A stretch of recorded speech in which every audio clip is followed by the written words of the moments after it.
coffee in the morning. Again, this is your Kuya Dan. Welcome syempre sa Dan Sibunan, Kwentuhang Ibon at kung ano-ano pa. Kapakpak, kung hindi ka pa nakakapag-subscribe sa Facebook natin, share mo na itong mga videos natin. Follow mo na para at least kung meron tayong mga bagong videos, updated ka. Meron pa tayong bagong mga nilalabas na ibon. Yan, updated ka. Share, subscribe, at follow mo na rin yung YouTube channel natin na Dance Ibon na. Yan. Very yan. Updated yung mga videos natin, yung mga deliveries natin, yung mga ibon na ina-out natin.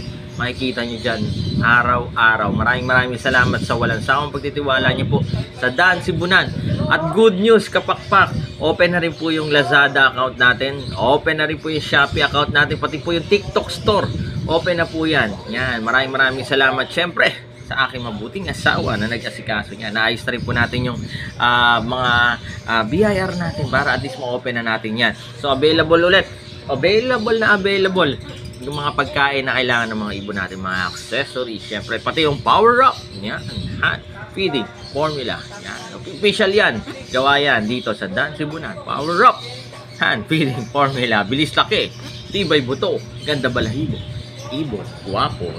Yan ang tagline natin. Again, pakpak share ko lang ang target at goal ng Dan Sibunan by 2030. Yan, kung makikita nyo po yung mapa natin ng Pilipinas, bumili po tayo niyan. Salamat again sa mabuti nating asawa.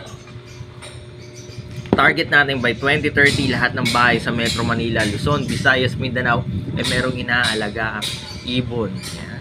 Kasi po, naku, napakasarap po mag-alaga ng ibon. Siyempre, consider pa rin natin yung health natin kung meron po kayong mga allergy or meron po yung asthma pagdating sa mga balahibo. Siyempre, hindi po tayo pwede mag-alaga niyan. Again, sa mga nagtatanong po, located po tayo sa 37 Consuelo Street, Marulas, Valenzuela City. Pwede po kayong dumapo rito from Monday to Saturday, 8 AM hanggang 8 PM ng gabi para makapagkwentuhan tayo.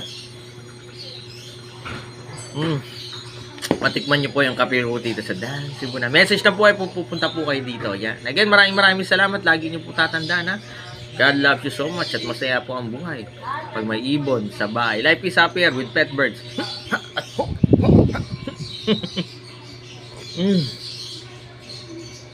Saba. Good coffee every morning. Bye.